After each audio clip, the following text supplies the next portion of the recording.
Some projects never seem to end, especially on a boat. You dig into one soft spot, and before you know it, you've opened a whole can of rot in reality. We thought we could finish before it was time to go, but that's the rhythm of this life. You fix what you can, you trust what you can't, and you just keep moving. Today we're leaving the dock again, chasing high tide through Jekyll Creek, fighting the current, and easing back into the motion that reminds us why we live this way.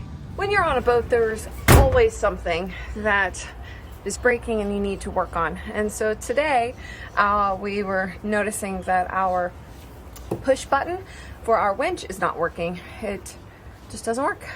So Daniel's taking it apart, figuring out what's going on. So in the head, we have this bit here, and it comes off and to reveal our stuff below. There's Daniel. Say hi, folks. Anyways.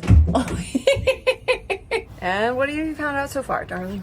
Oh, it's just a bad switch. I think it's just gotten all corroded, and the ocean is a harsh environment. And while poking around and looking at this thing and buying the new switch, I'm starting to look at where that switch is actually held, and there's a bit of a problem. So all of this is just rotten. Yeah, all that. I'm not sure what to do now. I was hoping that there'd be kind of a obvious place for us to just clean out and redo it, but not so much. There's a layer in there that is no bueno, and I don't know how to get to it. My thought is, kind of get in there and try and clean it all out somehow, and maybe a vacuum, and then pump that full of some expanding EVA foam. I don't know.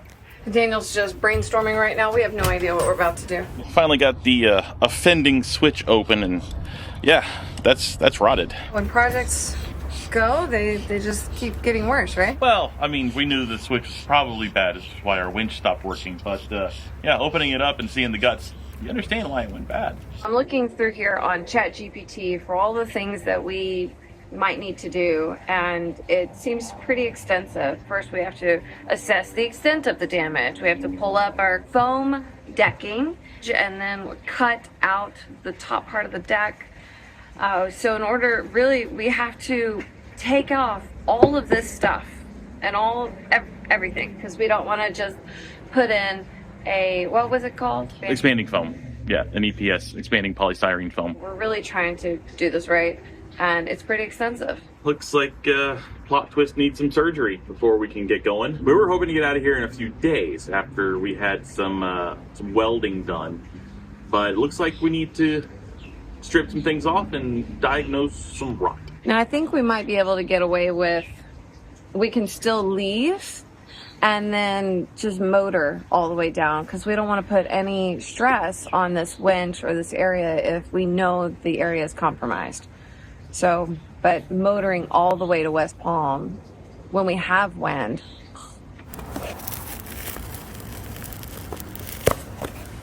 There we go. I don't know if this will stick again, but we'll try. Yeah. Now for the tap test. It's hollow sounding. We want to... That's a good... Is it a good sign? That's where the sound changes.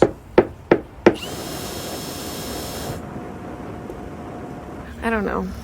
I'm gonna try here. Still nothing. Yeah, now we're at a loss, guys. Should I go bigger hole? No! God, please, no! That makes me sick, how big that hole is gonna be. We know we're gonna have to replace this thing anyway, so in for a penny, I think.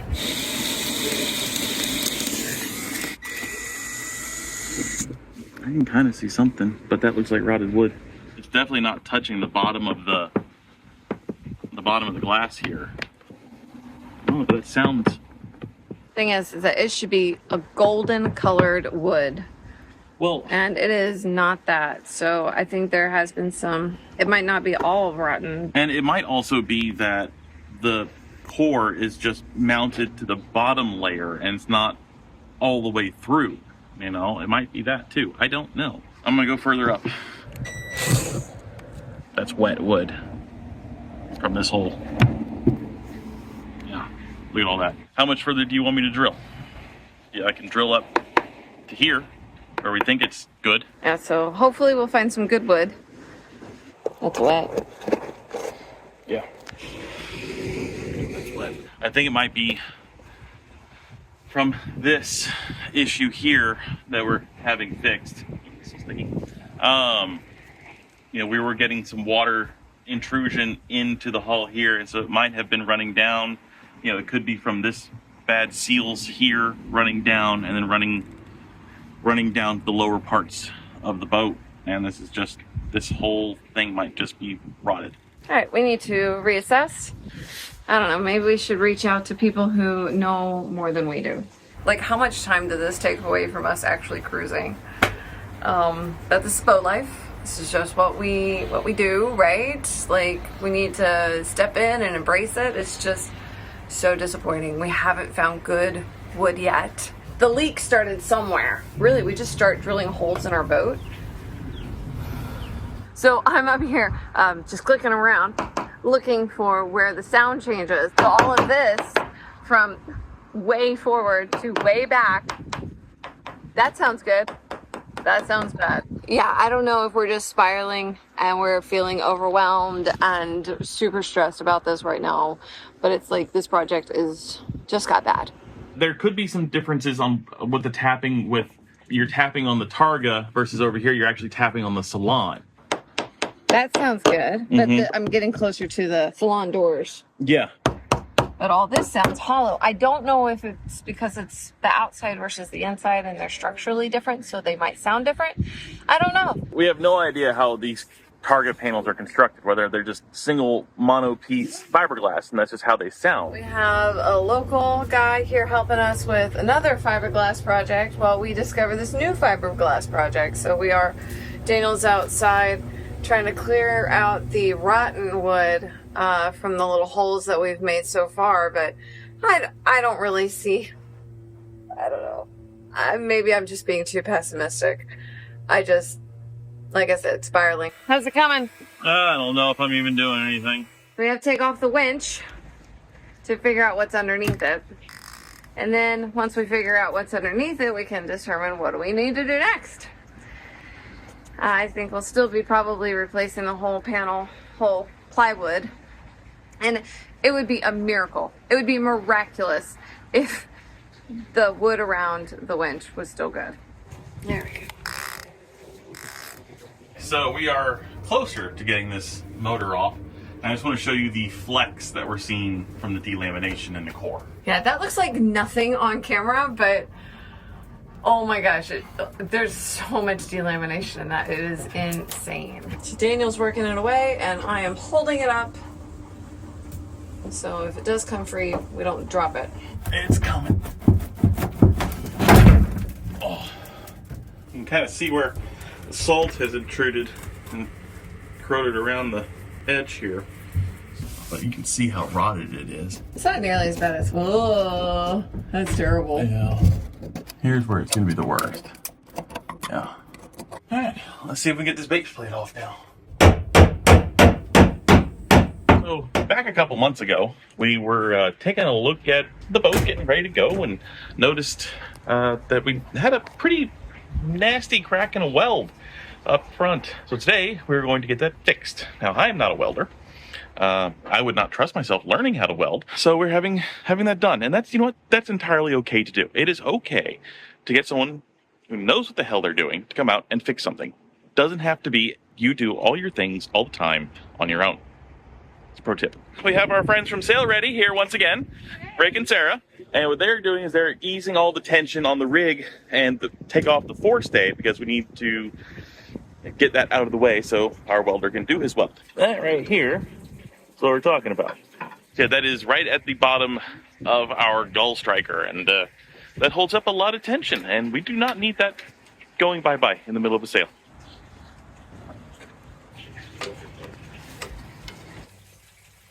And now we have access to the forestay.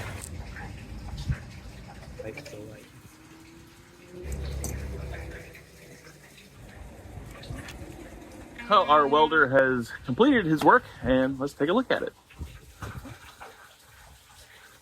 So I know nothing about welding other than what pretty welds look like, because I watched the crack book and the things like that, and those look like good welds. Mission accomplished. So, Jeffrey is a friend that we call when we need help with fiberglass work, and he's going to help us cut this big old portion out from the bottom.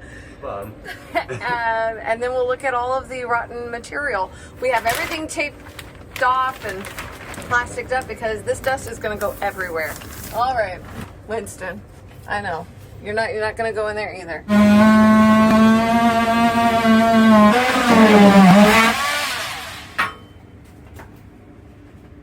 One piece down. Number one.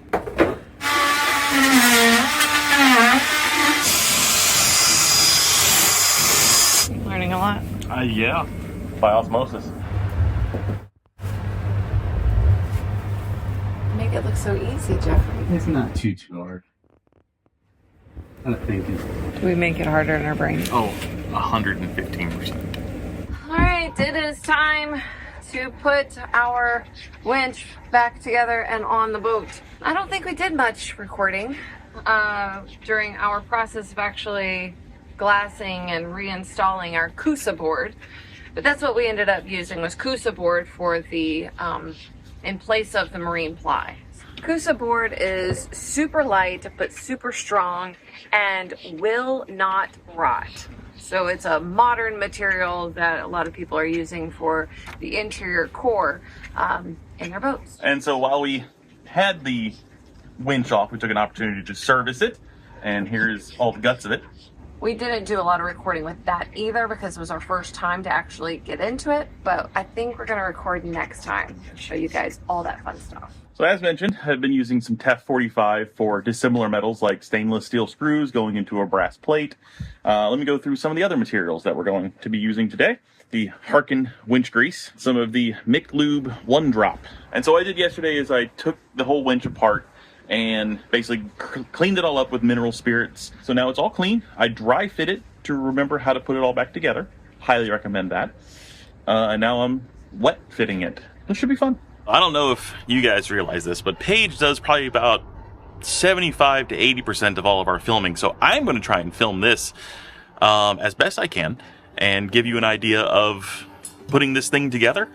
Paige is on her own project today. So when I was putting this thing back together yesterday, I noticed that someone idiot-proofed this. This is great because idiot.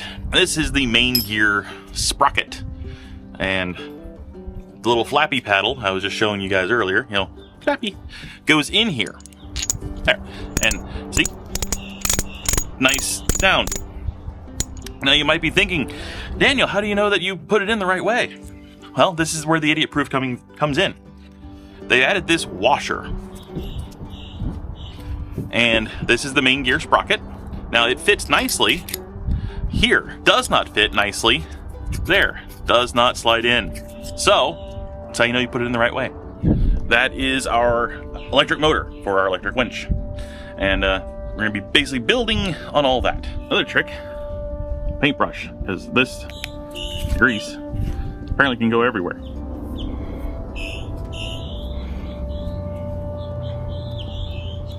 That is the pin that holds the whole assembly together down there at the bottom. So we're going to take care of that just now. That just slides in like such. Now, like I said, we're going to be using some different kind of lubricant on our little flappy paddles before we grease up the whole assembly. And just work the little flappy paddles. And well, that is one gear down and many, many to go. Then we have our little secondary guy here, which we're just going to lube up and slap that in.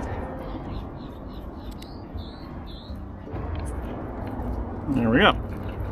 Alright, so then the next one is what I'm going to call the main spindle. It's this guy here.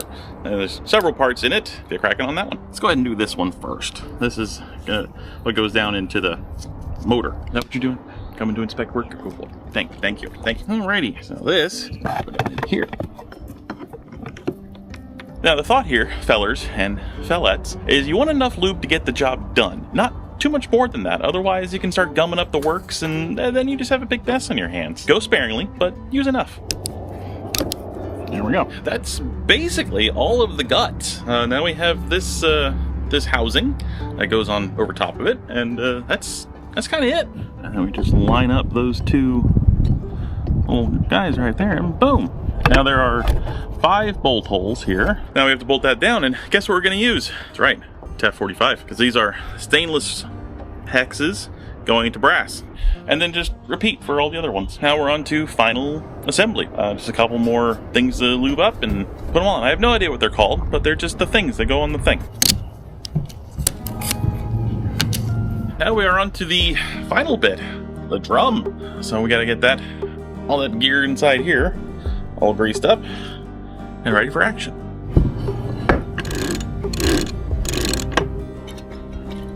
So I'm going to look at another winch and make sure that I'm figuring this out properly. Cap, thingy, line stripper in there. Okay, all right.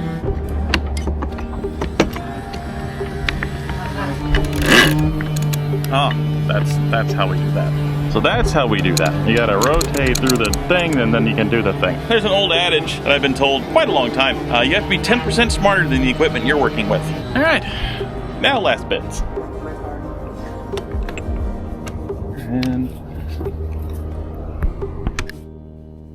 I think that is one winch successfully reinstalled. Final stages of trying to get our electric winch back working. And in order to do that, we need switches.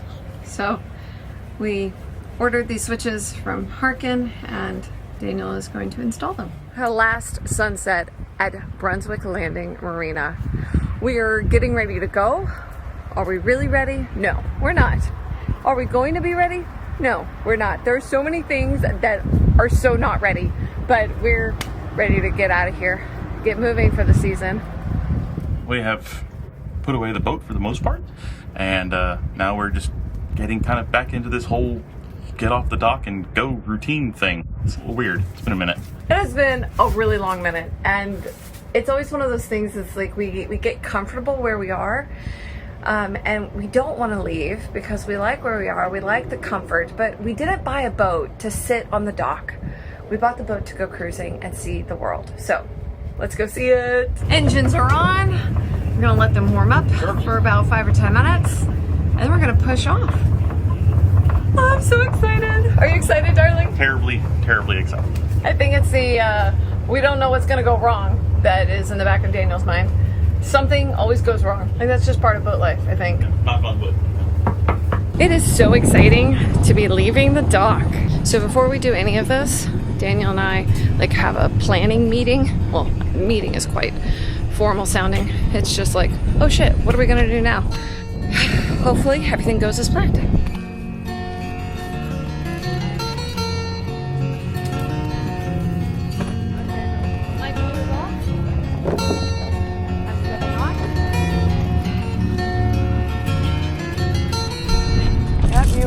You are clear to turn. We have so much room. Everything is awesome.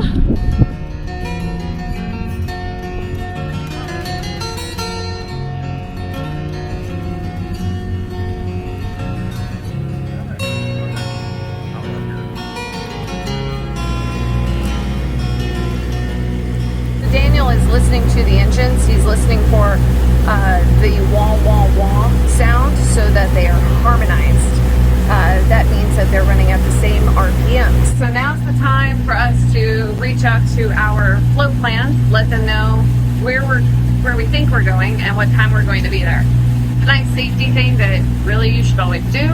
I can't imagine not doing it in case if something goes wrong. You also have an E-perb on board. Your E-perb, it will notify the Coast Guard that something is wrong, and it will pin a point, but if something happens, they will call your people listed on your E-perb.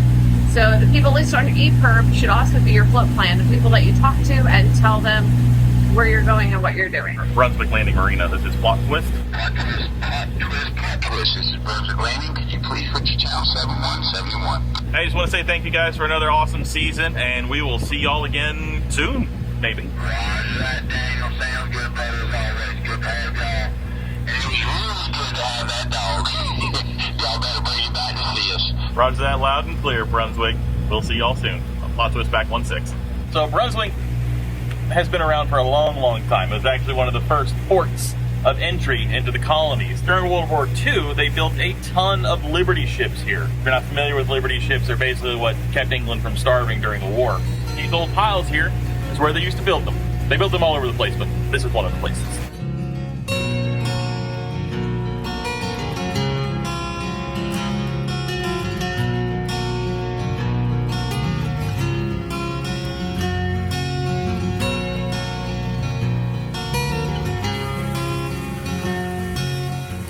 We are making our turn into the shallow bit of Jekyll Creek, and we've watched. It's going to get real skinny, so we had to time this with the high-ish tide. And this is a rising tide, but we're not quite on the full high tide. Right. We have one boat in front of us, another sailcat, and then we have 2 power boats behind us. So we're all making the run at the same time, which means we've timed it right. Water's getting skinnier.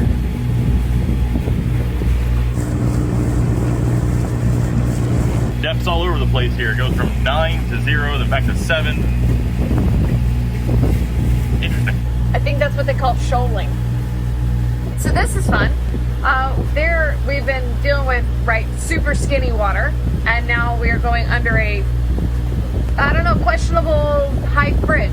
Navionics says it's 65 feet, but there are also reports that it's less than that. Well, do we stay or do we go?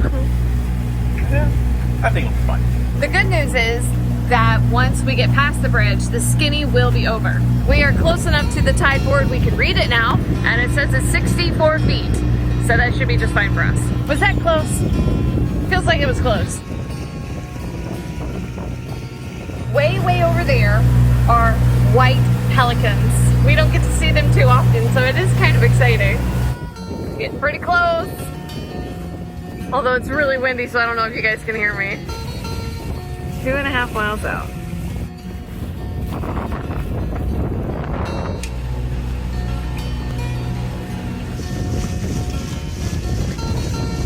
So we're arriving to our anchorage. It's a nice slow roll in. This is awesome. I'm just excited to be off the dock, guys. How about you, babe?